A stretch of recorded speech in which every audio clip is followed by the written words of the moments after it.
we do it better.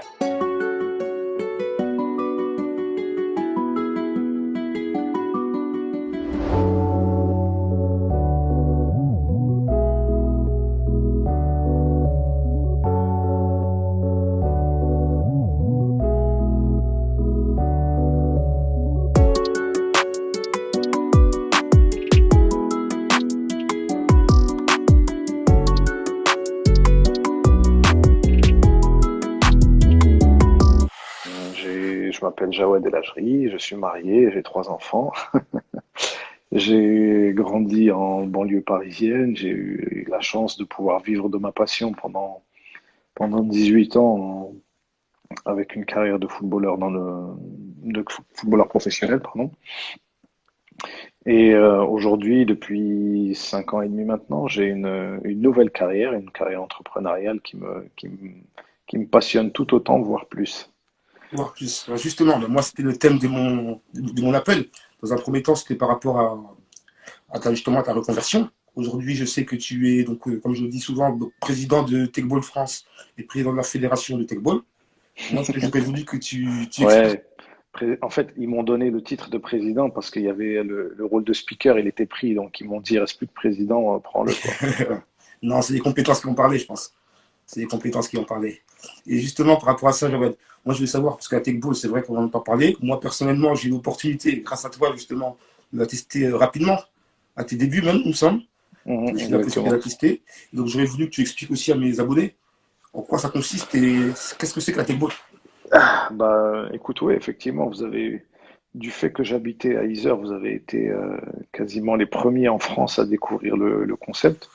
Je crois que d'ailleurs, il me semble que j'avais proposé à plusieurs joueurs dont j'étais proche justement de me rejoindre dans l'aventure et de travailler avec moi. Notamment moi. Exactement. Alors pour revenir sur le concept, en fait, bah, c'est une table incurvée, une table de ping-pong incurvée sur laquelle on pratique 5 sports. C'est une invention qui vient de Hongrie. Moi, j'ai eu la chance de connaître les deux créateurs lorsqu'ils ont eu l'idée.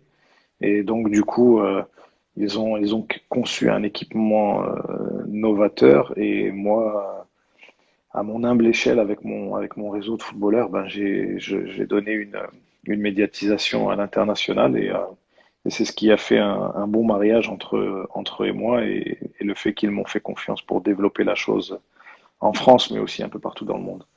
Pour en revenir au concept, bah écoute, je vais te donner, enfin, je vais te donner une phrase que je dis assez souvent et qui est vraiment révélatrice du concept. En gros, c'est peu importe votre âge, peu importe votre sexe, votre statut social, votre couleur de peau, venez autour de la table, venez avec vos enfants, avec vos parents, venez et partagez un bon moment ensemble parce que quoi qu'il arrive, euh, on va s'amuser autour de la table. Et c'est c'est une des forces du sport justement de permettre. Tu l'as vécu aussi, Curtis, quand tu es sur un terrain de foot, tu te fiches de savoir qui est à côté de toi. Enfin, je veux dire de ce que représente la personne qui est à côté de toi. Elle est avec toi sur le terrain, vous avez un but commun, vous vous battez ensemble, vous gagnez ensemble, vous souffrez ensemble. Et ça, ce sont les vraies valeurs et forces du sport. Ben, dans le tech ball, en gros, on a voulu mettre la même chose. À l'heure où on cherche à cloisonner la société, à montrer plus les différences que les points communs des gens, ben, nous, à travers le sport et humblement, on espère les réunir. Moi, j'ai eu l'opportunité justement de regarder des vidéos de la Coupe du Monde qui a été faite récemment. C'était dans les pays de l'Est, je ne sais plus où À exactement, Budapest. à Budapest. À Budapest, mais on l'a organisé en France en 2018 à Reims. À Reims aussi, ouais, j'ai aussi vu à Reims en 2018. Ouh. Ouais. Pardon, hein, je me permets de Non, dis-moi, dis-moi. te couper, pardon, mais c'était la troisième Coupe du Monde et sache que Ouais. la France a participé à toutes les Coupes du Monde. D'accord. Et là, en l'occurrence, ils ont fini le double Julien Grondin et Hugo Rabeux a fini quatrième. En simple, Romain Gémier avait fini en quart de finale, mais il avait été battu par le cyborg hongrois qui est champion du monde depuis pas mal d'années. Et en double mixte, une paire toute nouvelle entre un vieux de la vieille, Jean-Thierry Bellus qui m'en voudra pas de prendre cet adjectif-là. Et une toute jeunette, Amélie Julian, une jeune fille qui avait 18 ans, je crois, à l'époque, qui eux aussi ont fini en quart de finale. Et pourquoi je les cite? Parce que ben, ce sont des ambassadeurs du sport et ils ont été la représentation et la belle représentation du techball français à l'international. Ok, aujourd'hui, nous, je veux dire, nous, pour mes abonnés, quelqu'un qui souhaiterait bénéficier d'une tech ball, comment ça se passe? Mhm. Comment ça se passe? Écoute, il y a plusieurs leviers aujourd'hui. Euh, Ce que j'aurais dû peut-être préciser tout à l'heure, c'est que quand je t'ai présenté la chose, je ne l'ai pas présenté sous la forme du sport tech ball. Parce qu'on a pardon, on a une petite notion à prendre en compte et qui peut en faire en sorte qu'on se perd au final, c'est que il y a le tech ball, le sport, donc qui est celui dont on parle depuis tout à l'heure, c'est la version foot telle qu'on l'a pratiqué, tennis, ballon sur la table, et il y a le concept tech ball. Et le concept tech ball, c'est ce que je t'ai décrit tout à l'heure, c'est un équipement, cinq sports dessus, un dérivé du foot, un dérivé du tennis, du ping-pong, du handball et du volleyball, avec justement cette faculté de dire, ben, venez autour de la table et quoi qu'il arrive, vous trouverez un sport qui vous conviendra. J'ai vu Donc plusieurs maintenant, vidéos d'ailleurs. Excuse-moi, j'ai exactement. vu plusieurs vidéos justement sur ta page Instagram. On est très très actif et heureusement que c'est pas moi qui m'occupe de ça parce que sinon on n'en serait pas là. Mais pour revenir à ta Ouais. question et y répondre, aujourd'hui il y a plusieurs leviers, à savoir que lorsque tu me parles de euh, acquérir une table de tech ball comme monsieur tout le monde en quelque sorte, comme si tu allais à Decathlon et que tu acheté ta table de ping-pong, bah ça tu peux aller sur le site internet ou en envoyant un mail à info@techball.fr et là on te guidera avec les meilleures offres possibles pour que tu puisses acquérir cet équipement. Maintenant, si toi tu parles de s'investir dans le développement du tech ball dans la version sport, à savoir la version compétition, là, il faut s'adresser à la Fédération nationale de Techball.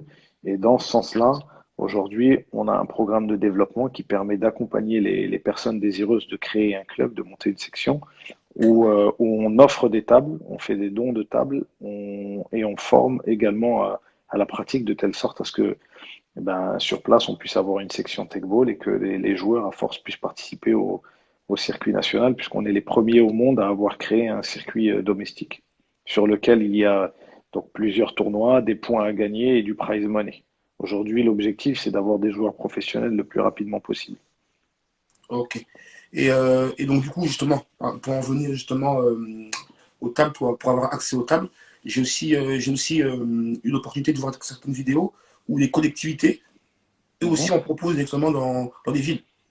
Exactement. Bah, si tu veux, en fait, la stratégie, et c'est la stratégie qui avait été réfléchie du temps où j'étais avec vous à Isère, elle était de se dire, nous, enfin, quand je dis nous, on a grandi, une grande majorité en tous les cas dans ce pays, on grandit avec la table de ping-pong en béton.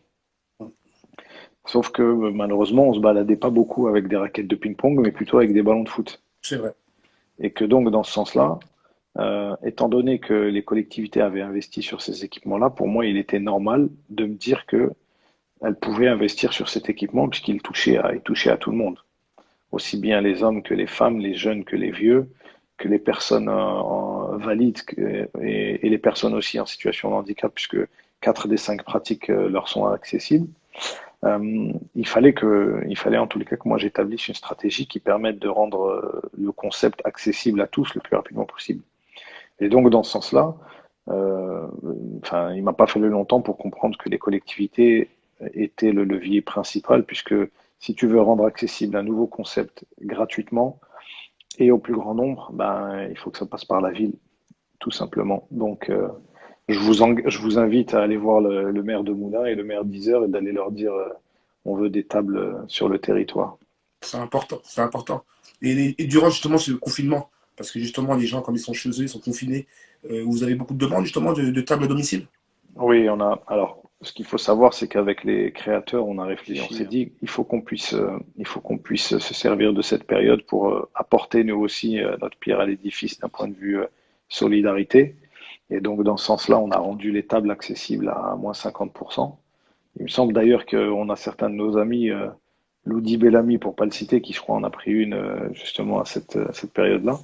Mais en gros, l'idée, c'était de pouvoir de casser la barrière du prix et rendre l'équipement accessible au plus grand nombre, donc avec une réduction de moins 50%. Mais il y avait aussi derrière une opération de communication, puisque étant donné que les gens étaient chez eux, plus ils communiquent, enfin, plus il y en avait, pardon, qui avaient l'équipement, plus ils allaient communiquer dessus, parce qu'on a ce truc qui est assez attractif et addictif.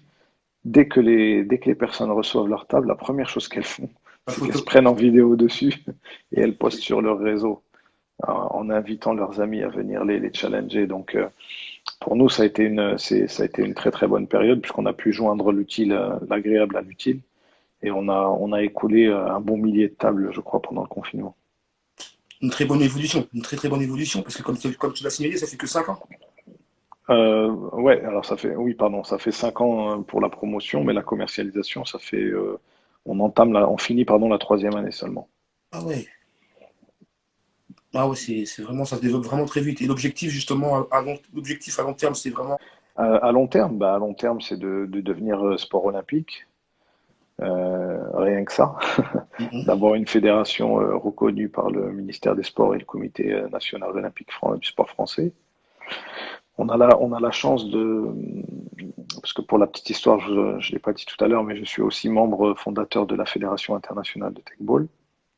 Et pourquoi je vous dis ça? Évidemment pas pour me la raconter, mais plutôt pour vous dire que on a vécu une très belle semaine dernière, puisqu'on a été officiellement reconnu comme sport fédération internationale et on fait partie de ce qu'on appelle l'entité GAIF, qui est l'assemblée qui réunit toutes les fédérations sportives internationales.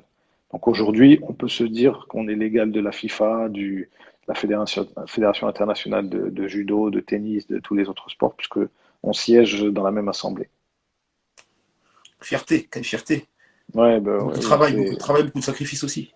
ah ouais, il y en a eu quelques-uns, mais c'est comme la carrière de sportif de haut niveau. Ce sont pas des épreuves, ce sont plutôt des étapes que tu dois passer pour prendre en maturité, pour gagner en expérience et grandir en fait, tout simplement. Ok, ok. Et j'ai vu aussi de nombreux ambassadeurs, des grands noms du football, notamment. J'ai vu beaucoup, beaucoup d'ambassadeurs, Ouais, mais il y en a notamment pas un qui a William servi. Gallas. Il y en a pas un qui a servi comme toi d'ailleurs là pour le moment avec son talon là. Tu sais ce que tu aimais bien faire à Planète Foot. Ah ouais, c'est ma spéciale. J'ai la vidéo encore, hein, je te l'avais envoyée. Ouais, ouais, il me semble qu'on l'avait relayé quelque chose comme ça.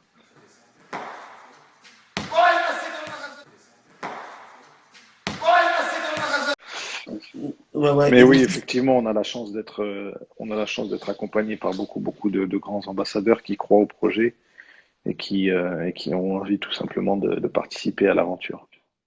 We do it better. ok, ok. Bon, là, Jawad, on a été sur ton actualité, mais moi, pour que les gens ils comprennent un peu où t'en es arrivé, parce que c'est pas tombé du ciel, je veux dire, excuse-moi. Moi, j'ai repris un peu ton parcours de sportif, là, pour le coup. Ouf. Je te dis juste les clubs. Je te dis juste les Aïe, aïe, clubs. aïe. Évreux, Passy, Olympique Alès, Guingamp, Cherbourg, Stade de Brest, Boulogne. Boulogne avant Brest. Boulogne et Brest, ouais, exactement. Boulogne avant Brest. Baniyas au Qatar. Mhm. Passy. Retour à Baniyas au Qatar. Fougera, AS pardon. Mouna. Fougera, pas Benias. La deuxième fois, c'est Fougera. Mais vas-y, Ah, c'est ok, pareil, on était aux Émirats. d'accord. AS Mouna, Ouais, où j'ai eu la chance de te rencontrer. AS Isère. c'est ça. Quel parcours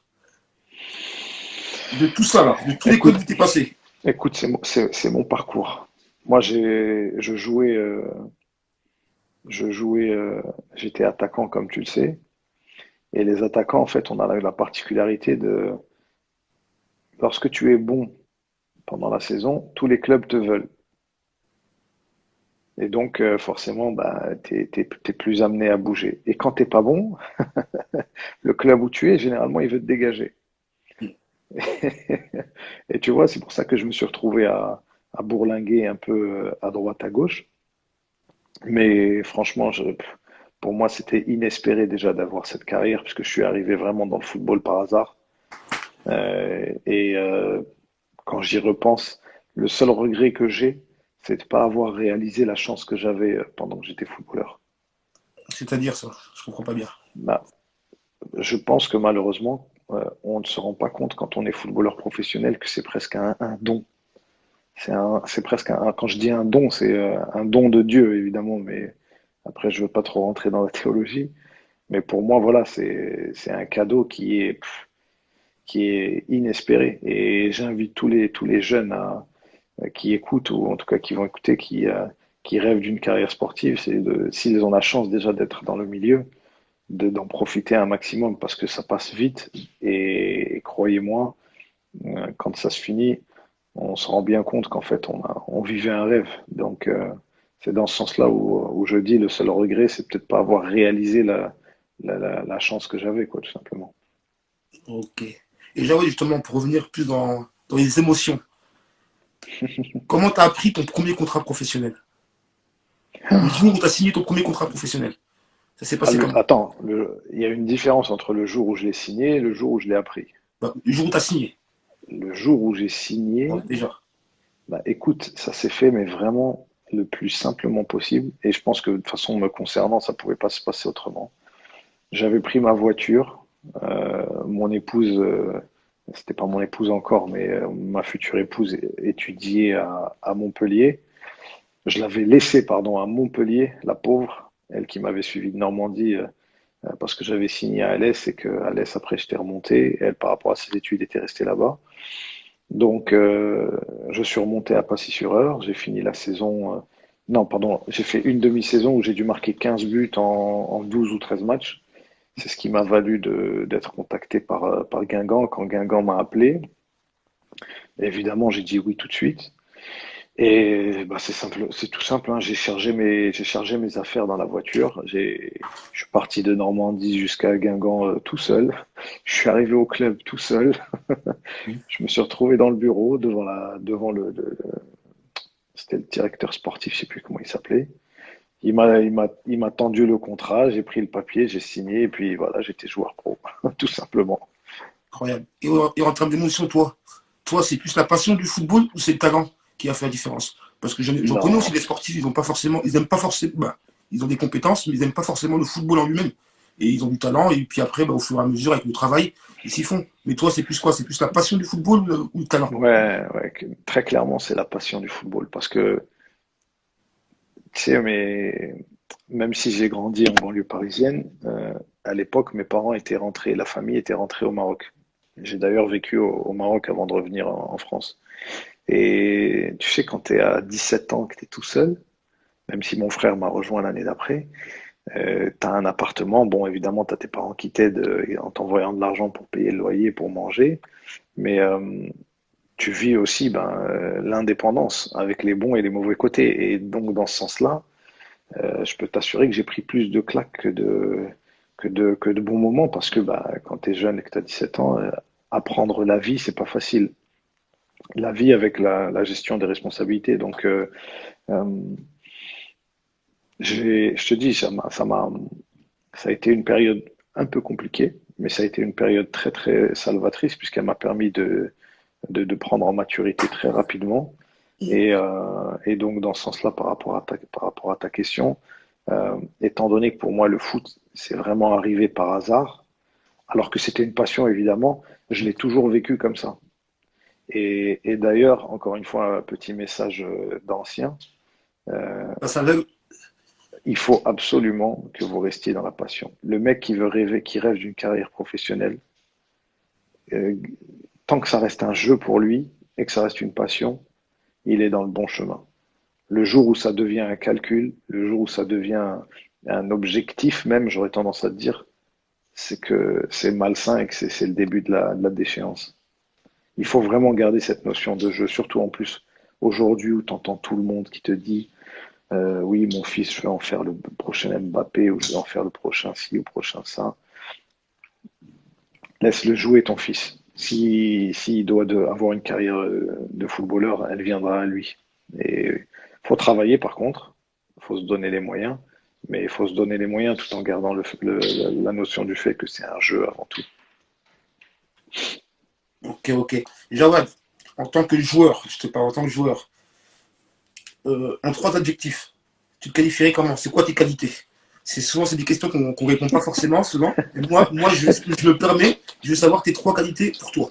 3-3, c'est trop, Curtis. Non, non, si, il y en Moi, a beaucoup. Trois non, qualités. écoute, il y en a deux qui me viennent à l'esprit tout de suite. C'est ce que disaient de moi la plupart des entraîneurs. C'est que j'allais très très vite. Alors peut-être qu'à Moulin, vous l'avez moins vu parce que j'étais sur la fin de carrière, mais j'allais vite et j'avais le sens du but. C'est-à-dire que Philippe Montané à Boulogne disait, par exemple, dans les vestiaires, vous ne donnez pas vous donnez pas le ballon à Jawad quand il est dos au but, quand il vient dans le jeu, vous lui donnez à deux seules occasions. Quand il est face au jeu et qu'il y a de la profondeur, et, et quand il est dans la surface. Quand il est dans la surface, c'est lui que vous devez chercher en priorité.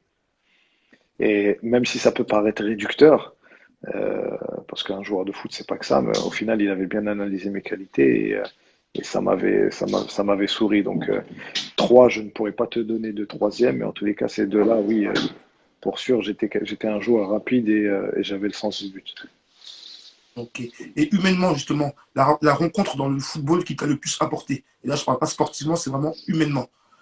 Qui t'a aidé, qui t'a fait prendre en maturité. Il y en a trop. Il y en a trop chaque année, il y avait une rencontre qui allait dans ce sens-là. Et contrairement à ce qu'on pourrait penser, c'était pas forcément un ancien. Il est vrai que les anciens, euh, moi j'ai pour habitude de te dire que quand tu cherches ton chemin, eh ben, cherche-le dans celui des anciens, tu verras, tu te retrouveras assez rapidement. Mais des fois, c'est des jeunes qui m'ont donné la leçon. Donc, pour en ressortir un, c'est trop compliqué. Mais j'ai eu la chance,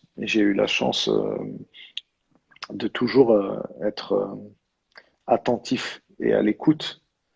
Et ça m'a grave aidé. Mais si je dois, si je dois en citer un, notamment parce qu'il a eu une carrière de dingue alors que personne ne le prédestinait à ça, je te citerai Didier Drogba à Guingamp oh, je crois que ouais, je suis arrivé en fin de journée à Guingamp.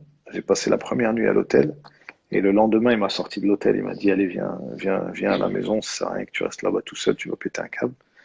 Donc, lui m'a beaucoup aidé en arrivant là-bas. Mais lui, comme Florent Malouda, comme Blaise Kouassi, comme Gérard Nuron, enfin, on avait un petit clan. Pour parler de Guingamp aussi, j'étais très proche de Nestor Fabry, de Renan Lechrome, tiens, Renan Lechrome, je le salue parce que voilà, lui, il a été de très très bons conseils, et notamment par rapport au fait que la carrière de sportif, ça passe en un clin d'œil et il vaut mieux assurer ses arrières le plus tôt possible, quoi. Donc, mais après, il y en a eu tellement que je peux pas rester que sur cet exemple guingampais, mais j'en ai eu beaucoup. J'ai eu la chance d'en avoir beaucoup. Ok, ok. Et donc, toi qui as connu ce monde professionnel et qui a aussi beaucoup donné, beaucoup partagé de ton expérience dans le milieu amateur, la différence, il y a une différence, c'est sûr, elle est flagrante déjà, notamment au niveau financier, il faut être clair. Mais je veux dire, le football amateur, qu'est-ce qui lui manque pour encore plus se développer? Euh, il lui manque des moyens, ça c'est une évidence. Quand tu vois qu'en Angleterre, jusqu'en D4, ils sont professionnels. Et d'ailleurs, je fais un petit big up à Maxime Biamou là, Il fait du ouais, qui était avec nous et comment vous contre dites, Lille vous, en Angleterre. il fait du sale, c'est ça? Ouais, il fait du sale, il fait vraiment du sale. Ouais. Bah, Maxime, pour le coup, il faisait partie de ceux que j'aimais beaucoup et, il m'avait demandé mon avis par rapport à l'Angleterre et je lui avais dit, je dis, écoute, va et déjà tu as le profil et puis de secondo, si ça marche pas, au moins tu auras testé et tu sauras. Mais va, ça sert à rien quand on a une opportunité, il faut la saisir et après on voit ce que ça donne. On aura toujours le temps de se rattraper, mais pour revenir à ta question, il leur manque des moyens parce il y a énormément de talent dans le foot amateur. De toutes les façons, le football professionnel naît du foot amateur. C'est pas le contraire. Et après, oui, dans la mentalité et humainement, lorsque tu arrives en pro, en fait, il faut que tu, il faut que tu comprennes que tu es, comment dirais-je, c'est ton métier, quoi. Les gens qui sont là, ils sont pas là pour être tes meilleurs potes ni quoi que ce soit. Tu peux avoir de belles relations, tu peux avoir, mais au final, comme me le disaient pas mal de joueurs, lorsque tu négocies ton contrat, il n'y a aucun de tes potes de ton vestiaire qui sont là. C'est Lorsque ton président ou ton directeur sportif, il dévoile tes stats, il dévoile pas les stats de l'équipe, il dévoile tes stats perso. Donc, quand tu arrives en fait à ce niveau-là, il faut que tu comprennes rapidement que c'est ton métier. Et qui dit métier dit justification de de salaire qu'on te donne. Et la justification chez nous, en plus, enfin, chez le football professionnel, elle est plus importante parce que c'est une remise en question qui est perpétuelle. C'est pas parce que tu as fait un bon match que le match d'après, il t'est assuré d'en faire un autre bon. Et ça, pour le coup, c'est la différence majeure. Après, évidemment, il y a les infrastructures, les moyens que je disais tout à l'heure. Parce que, crois-moi, si les clubs amateurs avaient les mêmes moyens que les clubs français, il y aurait beaucoup plus de joueurs qui sortiraient, pardon, des clubs amateurs. Parce que, en gros, c'est la différence de moyens qu'on te met à disposition pour évoluer, tout simplement. donc, Mais nous, on avait de la chance quand même on avait de la chance quand même à Moulins et à Yzeure, parce que à Moulins, tu avais Pierrick Gillet qui lui, justement, avait de l'ambition et il faisait naître cette ambition chez les jeunes en leur donnant, avec le peu de moyens qu'il avait, les outils pour pouvoir progresser. Et d'ailleurs, je pense qu'il y en a pas mal qui lui doivent une fière chandelle, puisque un gars comme Jason Berthomier, comme Sébastien Da Silva qui ont fait une carrière, ou Pierre Ruffo, leur évolution, au-delà de leur talent, elle vient surtout parce ils ont pu avoir à un moment donné un mec comme Pierrick Gillet qui les a fait évoluer physiquement pour tendre vers le haut niveau. Et pas que physiquement, mentalement aussi. À Eliezer, c'était un peu moins marqué, mais Bertrand faisait tout pour, faisait tout pour que les joueurs puissent évoluer, pardon. Bon, malheureusement, il n'était pas forcément suivi de la même manière, mais Bertrand, il aidait à aller dans ce sens-là. ok, ok. Et dans justement, Moulin, alors, comment parler de Moulin? À Moulin, du coup, tu as fait les épopées Coupe de France. Tu as eu la chance d'être un cadre, un ancien. Justement, tu faisais partie, toi et Pedro, des anciens, avec, pour pas en oublier, il y avait Greg Rouchon, il y avait Luc Chalier, tous les Ça anciens m'a là. joué des tours. Ça m'a joué des tours. C'est-à-dire, Ouais, ouais. Je te dirai, je développerai un peu plus tard, mais ça m'a joué des tours des fois. ok, ouais. Et donc, du coup, tu as quand même participé à l'épopée Coupe de France. Euh, Quel souvenir ça? Justement, ramener ton expérience dans un club amateur et ramener ton expérience. Ben, vous étiez plusieurs à ramener votre expérience et justement former des petits, des plus jeunes. Comme tu disais tout à l'heure, José Bertonnier, Sébastien Da Silva, il y avait Ousmane Diaby, il y avait. Exactement. Là, il y a du monde, il y a du monde, du bon monde qui aujourd'hui, même plusieurs sont professionnels. Pierre Ruffo, j'en parle. Il y a Ouais, plusieurs Pierre. professionnels. Il y avait Antoine Aujourd'hui, de les voir Fréricon justement, aussi. Il y avait pas mal de monde. aujourd'hui, justement, de voir l'évolution de ces jeunes. Qu'est-ce que ça te fait à toi? Quand tu regardes le match, tu vois les jeunes qui étaient amateurs, justement, quand toi tu es arrivé, et qui aujourd'hui sont professionnels et suivent les conseils, je pense. Bah écoute, bon, évidemment, je suis content pour eux parce que c'est ce à quoi on aspire. Après, il y a eu pas mal de au Moulin, il y a eu beaucoup de hauts et de bas parce que enfin, parce qu'il y a eu beaucoup d'incompréhension. Mais bref, c'est pas le lieu et le moment pour en parler. La seule chose que je peux te dire, c'est que moi, j'ai toujours été dans la transmission. Et malheureusement, ça n'a pas toujours été compris comme un voulant bien faire, mais des fois, certainement, comme le mec qui se la raconte parce qu'il a été pro et tout ça, alors que on était à un milliard de lieux de tout ça. Mais bon, après, c'est de l'histoire, de l'histoire ancienne. Si j'en ai un seul, si j'en ai un seul qui a pu écouter et qui a pu tirer profit de mes conseils, ben, je suis déjà content. Mais tu sais quoi? Attends, parce que j'ai une anecdote.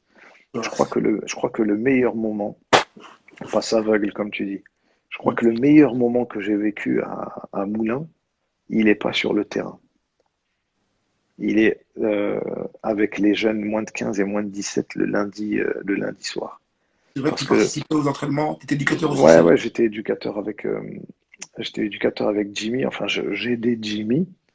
Et le lundi, Jimmy ne pouvait pas venir, je sais plus en fait pour quelle raison, et il m'avait confié la séance. Mais le lundi, c'est la séance qui suit directement le match du week-end, et généralement, tu n'avais personne. Et moi, j'avais les 15-17 ans. Et, euh, et ce qui m'a fait plaisir, et c'est pour ça que je te dis que c'est un moment phare, ou en tout cas c'est the moment pour moi là-bas, c'est qu'on a commencé l'année, je crois qu'il y avait 3 ou 4 personnes. On a fini l'année, j'avais les deux groupes au complet. J'avais les deux groupes au complet. Parce que les jeunes s'étaient passé le mot de dire purée, avec Jawad, venez, venez, on travaille, et on travaille différemment. Et c'était pas que j'étais mieux que leur entraîneur, hein, loin de là, c'est pas ce que je dis. Mais de leur apporter ce que moi j'avais vécu en professionnel, et ben ça les incitait à venir, ça les incitait à travailler. Et comme par hasard, le lundi, c'était plus un problème pour s'entraîner. Donc, L'important, c'est par rapport à ce que je te disais, je pense que c'est le moment que je retiendrai de la période moulinoise. ok. Parce que c'est vrai, après, pour être sincère avec toi, sans rentrer dans la polémique, c'est pas le but de mon truc, mais c'est vrai que moi, de par ta carrière, de par ton expérience, c'est vrai que j'ai jamais compris pourquoi ici à Moulins, que ce soit à Moulins ou même à Isère, sans faire de polémique, mais on s'est jamais vraiment servi de toi. Parce que justement, je pense que même au niveau du tech ball, je pense au niveau du tech ball, et je pense que tu le sais aussi, c'est comme tu l'as dit, c'est ta carrière qui a fait qu'ils se sont servis aussi de ta carrière pour promouvoir la tech ball, et toi, comme tu es quelqu'un qui est dans le partage, justement, ça te permettait aussi d'être à ta place. Et c'est vrai que j'ai jamais compris pourquoi dans le coin. Je n'aurai pas la réponse aujourd'hui, mais c'est vrai que d'avoir un Ouais, joueur avec un c'est parcours pas, comme toi. c'est Et pas t'es un- pas le seul. Je vois Pedro, c'est pareil. Pour moi, je vois Pedro, c'est pareil. Mais bon, c'est non, une petite parenthèse. tu sais, regarde, au final, ce qui est fait est fait. Et encore une fois, je pense que dans une histoire, il y a toujours plusieurs interlocuteurs. Et tu n'en as jamais un qui est tout blanc, tu n'en as jamais un qui est tout noir. Donc, ce qui est fait est fait. Euh, je pense que j'aurais pu apporter beaucoup, beaucoup plus, ça c'est clair et net, parce que, évidemment, euh, moi j'étais le genre de joueur qui avait besoin de se sentir aimé. Alors, c'est pas pour faire le Calimero ni quoi que ce soit, hein, mais partout où je sentais la confiance, et la confiance, c'est pas juste on tape dans l'épaule, on dit vas-y, j'ai confiance en toi. Non, non, ça va bien, bien au-delà de ça. Partout où j'étais dans ce schéma-là, j'ai cartonné.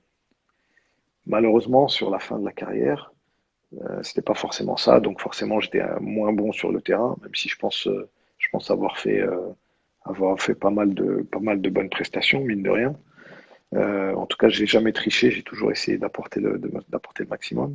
Euh, Forcément que lorsque tu es le joueur phare entre guillemets, en tout cas quand on veut te faire passer pour cette personne-là, bah, on attend beaucoup beaucoup plus et ça peut générer de la frustration et après de la défiance et plein plein d'autres choses. Mais tu sais, au final, je pense que le mieux, c'est toujours de communiquer. Et ça, encore une fois, c'est une passe aveugle. Quand un joueur ou un entraîneur, s'il nous écoute, la meilleure des choses à faire, c'est d'aller discuter avec son joueur, mais d'avoir une vraie discussion, et pas une discussion orientée telle que je l'ai trop vécu pendant ma carrière. C'est vrai. C'est très important. Et à mon humble niveau, je suis quelqu'un qui marche beaucoup aussi au mental. Et c'est vrai que des fois, le manque de dialogue, bah, sur la performance, ça peut jouer. Mais ça joue, tout simplement, ça joue. Donc voilà. Jawad, juste un truc très important, mon concept passe aveugle. Un petit bye bye bye. Et Jess, je veux que tu me fasses le signe. Attends, vas-y, fais, parce que là, je vais paraître pour un vieux. Comment tu fais? Il faut que je commence.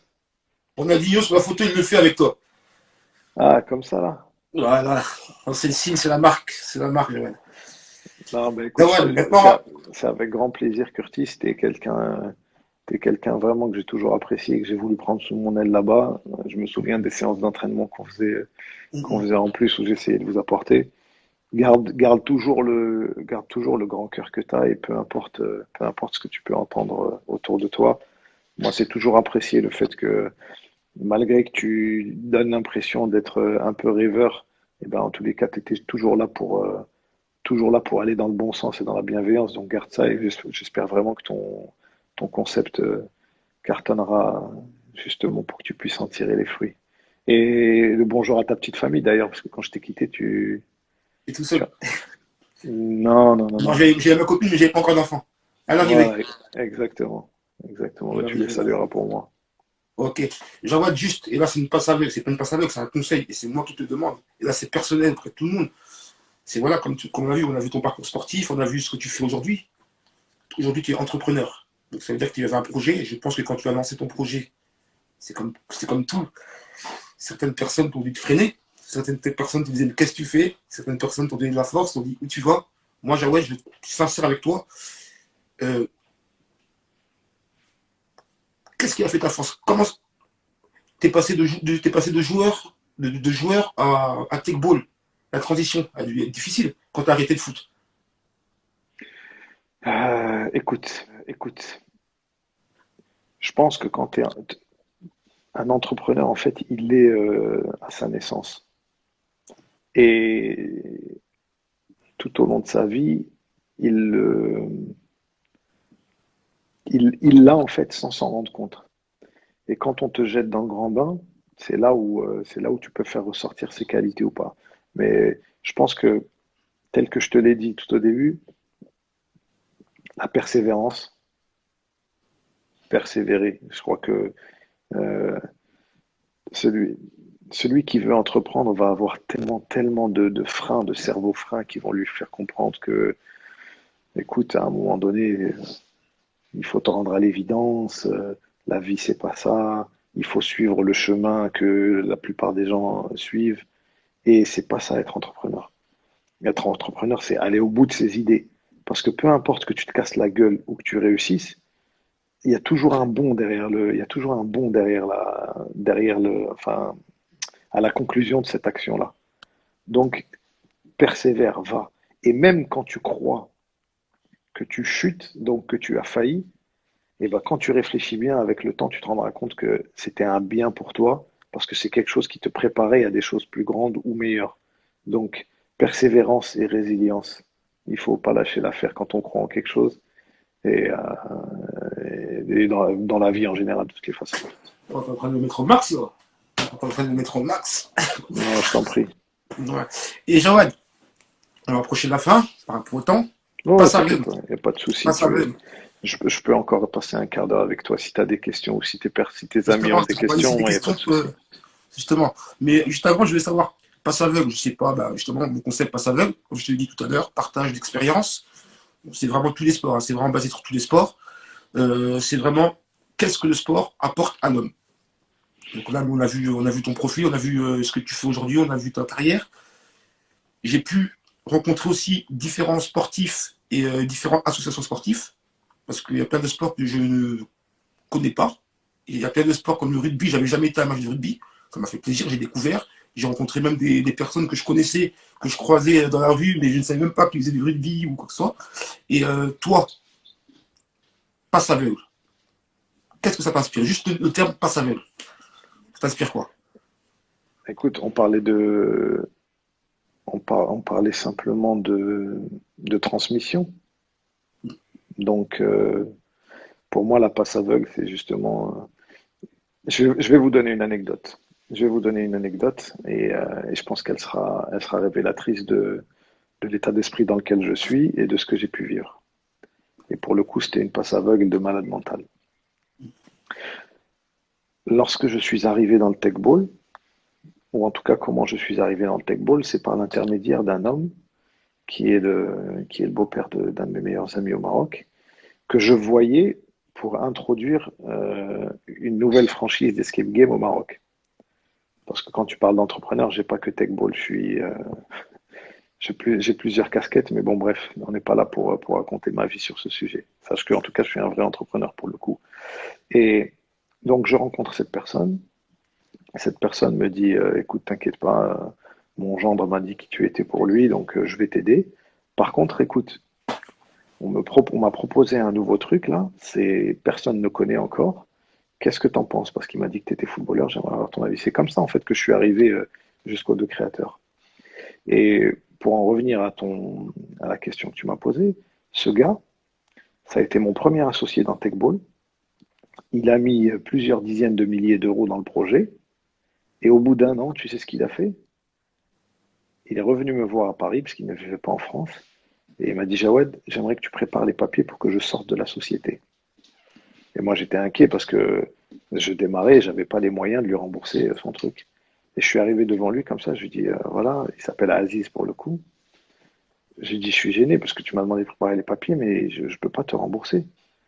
Et il m'a dit, Jawed, ce que je fais là pour toi, je te demande pas de me rembourser. Il m'a dit, ce que je fais pour toi, c'est ce qu'on a fait pour moi à un moment donné, et c'est ce qui m'a permis de décoller et d'avoir la réussite que j'ai eue. La seule chose que je te demande, c'est que quand tu auras réussi, à ton tour de passer le relais et de faire la même chose. Voilà ce que c'est pour moi une passe aveugle. On est dedans. Une transmission, c'est ça. En tout cas, ça me touche, franchement, ça fait vraiment plaisir parce que toi, je ne savais même pas ça, toi. Je découvre, Non, je découvre et tu très vois, peu de gens c'est. le savent. Très peu de gens le savent. Voilà. Jawed, vraiment merci. Merci Je à t'en prie. toi. Je Je t'en sais pas prie. si tu as un petit mot, un dernier mot que tu veux dire à mes abonnés avant de prendre des questions. Attends, on va prendre des questions d'abord, je pense, ça va être mieux. Vas-y, vas-y. Donc, les amis, si vous avez des questions à poser, je vais en sélectionner avant que ça coupe. Et On la peut famille prendre aussi, encore. pareil pour toi. Hein. Salut toute la famille. J'y manquerai pas. Salut toute la famille. Et de toute façon, en, en privé. Je Pas de t'appellerai en souci. privé à l'occasion de prendre des nouvelles. Hop. Jordan Ah, attends, Milo, il y a Curtis. Jordan Mio, comment elle va, la patte gauche? Il est Ouais, il est où? toujours Il là, est hein, on est toujours. ensemble, on est ici. Il est à Isère. Ah, Toujours, ouais, toujours. Hein. Toujours, toujours. Tu es licencié Techball sacré patte gauche. et tu es Pardon? licencié Techball. Alors, en tant que président de la fédération, je ne sais pas si j'ai le droit de prendre une licence. Mais si, pardon, oui, si, je dis des bêtises. Oui, je suis licencié Tech Ball. Je suis licencié de la Fédération nationale de Tech Ball, ouais. Ça présente un marché de combien en Europe, Techball? Alors, en termes de quoi? En termes de vente de table ou en termes de chiffre d'affaires? J'ai pas la, j'ai pas la, j'ai pas l'information. Je pense que c'est en termes de Alors, chiffre d'affaires. écoute, c'est simple. Plutôt que de parler d'Europe, je vais vous parler juste de France. En France, le potentiel, c'est simple, il y a 36 000 collectivités. Et comme il y a une table de ping-pong par collectivité, on peut envisager un minima une table de tech ball en accès libre. Il y a euh, à peu près 300 000 associations sportives. Étant donné qu'on est un concept pluridisciplinaire, on s'adresse à toutes, enfin à toutes, en tout cas celles des 5 sports. Tu as un peu plus de 63 000 établissements scolaires. On sait que le sport, il naît dans la rue et à l'école. Donc tu peux envisager des tables dans les écoles, dans les collèges, dans les lycées, dans les universités. Tu as l'hôtellerie de plein air, comme les campings, les bases de loisirs. Tu en as à peu près 20 000 en France. Les entreprises qui ont une table de ping-pong peuvent mettre une table de tech ball. Les Donc, lycées, collèges, non? oui, c'est ce que je t'ai dit tout à l'heure, les Ouais. 63 000 établissements scolaires. Ah ouais, ouais. Donc, tu as 18 000 clubs de football en France, entre 15 et 18, je crois. Donc, tu vois, si tu additionnes tous ces chiffres, on est déjà à plusieurs centaines de milliers de tables. Donc, le potentiel est Énorme. énormissime, mais c'est pas forcément sur le business que je m'arrête, c'est surtout sur le concept. Parce qu'aujourd'hui, ce qu'on n'a pas dit, enfin, ou peut-être que je l'ai dit en filigrane, aujourd'hui, on arrive à générer de nouvelles vocations.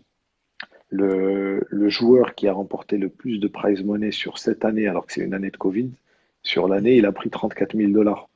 Ce qui veut dire que, en gros, ça revient à une moyenne à peu près de 2800, 2900 dollars par mois.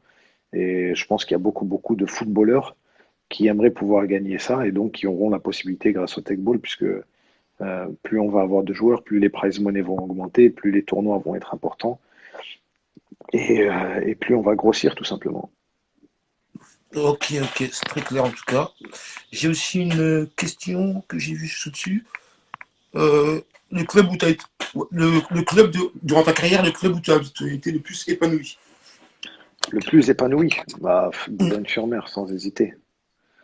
Boulogne-sur-Mer, et pas forcément que par les résultats sur le terrain, parce qu'effectivement, j'ai cartonné là-bas. J'ai mis 72 buts en 2 saisons là-bas, sur 74 matchs d'ailleurs. pour la petite anecdote. Mais j'étais épanoui parce que je sentais de l'amour de partout. Et quand je te dis je sentais de l'amour de partout, c'est toutes les semaines quasiment, ou peut-être pas toutes les semaines, mais en tout cas très souvent, j'avais l'habitude d'aller dîner chez un supporter. Et ça pour ça, ils m'avaient kiffé là-bas. Et pour tout te dire, aujourd'hui encore, j'ai plein de liens avec les Boulonnais. Mais il y en a d'autres. Brest, où je suis passé à peine 1 an et demi, les gens aussi sont dingues là-bas parce qu'ils sont attachés à leur club, au football, et ils te font passer que des bonnes ondes, même quand ça va pas forcément. Mais il y en a plein. Il y en a plusieurs. Il y en a où ça a été plus difficile, mais il y en a beaucoup où c'était très bien. Ok, j'ai une question plus concrète encore aussi, c'est Eddy Monedao, que tu connais bien. Eddy, combien ça coûte une table, ouais, tu l'as dit tout à l'heure, il me semble, une table pour un particulier, à peu près, une fourchette à peu près. 899 € hors taxe. 899 € pardon, TTC. Et on a des facilités de paiement de telle sorte à ce que ça revienne peanuts par mois, parce que tu peux la payer en 2, 3, 4 ou 5 ans. Et l'idée, en gros, c'est vraiment de faire en sorte que les gens grandissent avec le concept, quoi, tout simplement. Ah, Donc tiens, pour les d'ailleurs, amis, hein, pour les intéressés, sont qu'une maison qui a un peu de place. non, et On a peut-être, tous. j'ai un levier, pardon, excuse-moi, Curtis, j'ai un levier, par contre, qu'on va mettre en place là, qui peut intéresser tous les clubs de foot, puisque aujourd'hui, je suis organisme de formation. Et aujourd'hui, s'il y a un minima un salarié dans l'association, bon, même s'il n'y a pas de salarié, mais je peux le faire à une moins grande échelle puisque ça ne concernera que 3 bénévoles. En tous les cas, s'il y a un salarié, je peux venir et former les gens. Et la formation est totalement financée en plus par l'État. Et ce Ok, qu'il y a en retour, c'est qu'on leur met à disposition les équipements pendant un an, gratuitement, de telle sorte à ce qu'ils puissent se familiariser avec. Donc, j'ai mis ça en place pour que justement les clubs de foot qui n'ont pas forcément les moyens, et encore plus aujourd'hui avec tout ce qui se passe, leur permettent justement de bénéficier de l'équipement et d'en profiter, et tout ça gratuitement, quoi. là j'ai vu plusieurs clubs professionnels, notamment ont des Ouais, paiements dessus. ils les ont tous. Ils les ont Ouais, tous. Tottenham, même en France, partout. Aujourd'hui, ils les ont tous. Ok, ok. Je vais reprendre une dernière encore. T'as été plus épanoui en tant que joueur professionnel ou aujourd'hui en tant qu'entrepreneur? En tant qu'entrepreneur. J'en Parce doute que pas, ça se sent. pour la simple et bonne raison que j'ai atteint une certaine maturité et je réalise aujourd'hui la chance que j'ai. Mais si j'avais eu la chance d'avoir cette maturité pendant ma carrière, je t'aurais dit ma carrière sans faute. Enfin, sans doute, pardon. Sans aucun doute. Ok. On m'a dit, je vois aussi, tu avais fini meilleur buteur de national, égalité avec Jérémy Perbet, Ouais, ouais, c'était à Boulogne-sur-Mer. Ouais. Boulogne-sur-Mer. Valeur du sport contre valeur de l'entrepreneuriat. Hmm. C'est, je pense que les entrepreneurs qui ont eu une carrière sportive font de très bons entrepreneurs. Parce que tous les challenges que tu vis pendant ta carrière sportive, tu les retrouves. L'entrepreneuriat, c'est simple. C'est tous les jours, tu cherches à résoudre un problème et dès que tu as élucidé ce problème, tu en as un autre qui arrive. Et c'est ça tous les jours, tous les jours, tous les jours, tous les jours. Il n'y a jamais de repos. Mais c'est excitant aussi à la fois parce que tu as envie de répondre à tous ces challenges. Mais oui, oui, assurément la vie d'entrepreneur. Ok, ok. Attends, je vois un supporter brestois là qui depuis tout à l'heure n'arrête pas d'envoyer. D'ailleurs, un message à un bénévole, Kerma, justement. qu'est-ce qu'il voulait exactement? C'était quoi sa question? Parce que j'aimerais pas. T'as son nom, non? Je crois qu'il s'appelle Thieu Kerma. Mais en plus, c'est Ah, vrai, ok. je lui ai déjà parlé parce qu'on s'est contacté, je crois, il m'a contacté sur LinkedIn, je Passage à crois. pour je vous conseiller d'autres invités comme footballeurs professionnels que je connais. Avec plaisir, ensuite. Comment s'est passé, Tiens, comment s'est passé votre passage au Stade Brestois, même si je ne vous ai jamais vu jouer? le passage au Stade brestois, c'était une très bonne expérience, même si ça a été très difficile parce que c'est un entraîneur qui m'a fait venir et l'entraîneur il s'est fait renvoyer, je crois, au bout de 4 mois. Et quand le nouveau est arrivé, il n'avait pas la même vision, on va dire, du joueur. Donc il m'a moins fait confiance. Mais j'en garde un très bon souvenir parce que on jouait la descente en Ligue 2 et on a l'avant-dernier match, je crois, à Tours, où si on perd, eh ben, c'est mort. Et je crois qu'on est à un partout. On devait absolument gagner, pardon. On est à un partout. Je rentre à 15 minutes de la fin. Et au bout de 2-3 minutes, je crois que je crée un penalty. Et c'est ce penalty qui nous a sauvés. Donc c'est un peu mes galons que j'ai eu à Brest. Et l'année d'après, donc Brest s'est sauvé. Et l'année d'après, ils sont montés en Ligue 1. Thierry Goudet, ouais, c'était Thierry Goudet qui m'a fait venir. Mais attends, je regarde un peu les commentaires parce que je ne le faisais pas tout à l'heure. Et je vois Il y a Barclay, on a beaucoup d'anciens, ouais. ouais, il y a Barclay, Il y a Barclay Ousmane Ousmane, il y a Barclay. qui parle des stages commando de Pierrick. Explique-nous un Waouh, peu. les stages commando à Pierrick. Mais c'est là où on voyait ceux qui étaient forts dans la tête parce que les petits jeunes du quartier comme Ousmane, ils arrivaient à tenir, je pense, par rapport aux anciens qui étaient là pour leur dire allez, allez, lâchez pas l'affaire. Mais on avait des stages commando, ouais, de fou. Et on était, ils nous mettaient en pleine forêt, en pleine nuit. Mm. Et en gros, ils nous disaient, voilà, voilà une carte, voilà une boussole, allez, débrouillez-vous pour rentrer. Donc on marchait pendant des 3, 4, 5 heures. Euh, on a eu plein de bons moments en tous les cas. Ça, par contre, ouais, c'était des vrais bons moments parce qu'on a vécu des choses humaines intéressantes. Donc, on a aussi Marwan Fikri qui est présent. C'est Marouane, Marwan. Marouane, tu salueras ton père de ma part. Eh, attends, Marouane, il est rentré à la mairie, là. Ouais, c'est ça. Eh ben écoute, va voir Marouane, dis-lui qu'il fasse en sorte que vous ayez des tables tech ball. Je m'en occupe personnellement. Ah oui, Marouane, je vais appeler ton père, fais attention.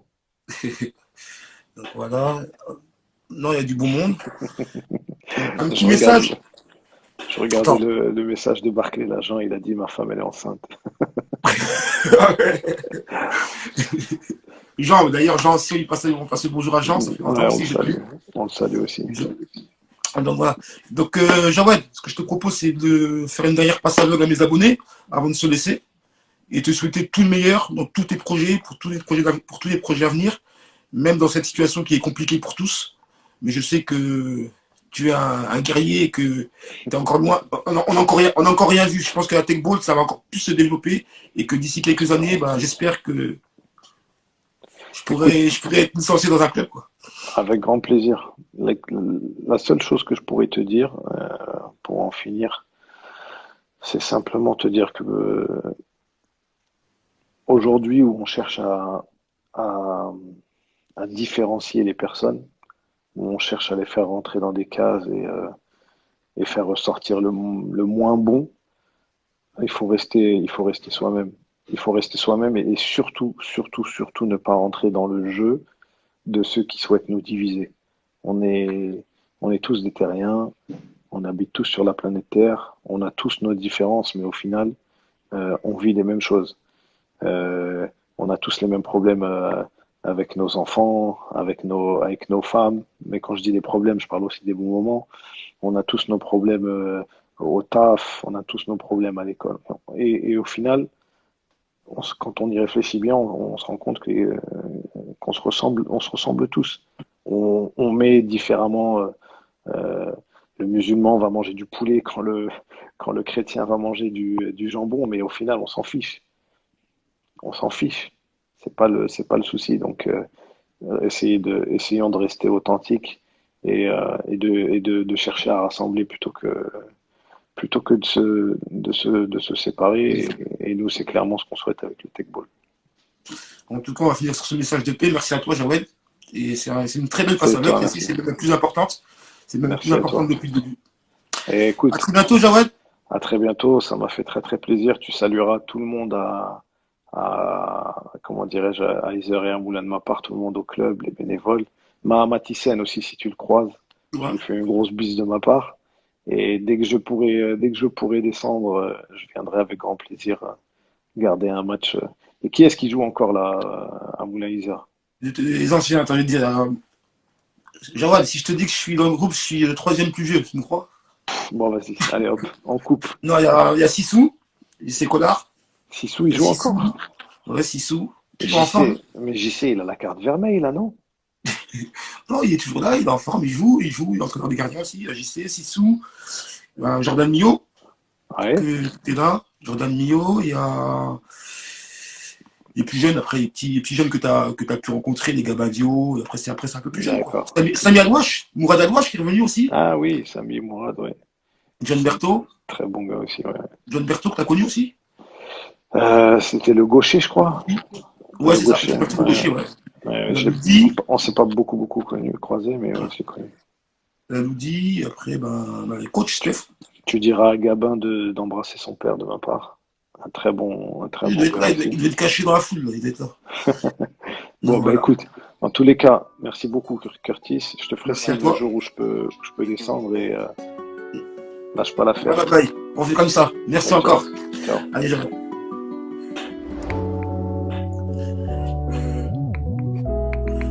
Les amis, merci à tous. Donc voilà, Jawad El Hajri nous a présenté un peu Techball, nous a présenté un peu son parcours sportif et l'entrepreneuriat, donc la reconversion sportive. J'espère que ça vous a plu. En tout cas, moi, après chaque live, c'est toujours pareil. Hein, je suis satisfait, je suis content de moi. Je partage ce que j'aime. Donc si vous adhérez, tant mieux. Et je reviens très bientôt. Donc on est ensemble les amis, on se retrouve très prochainement. Bye bye bye.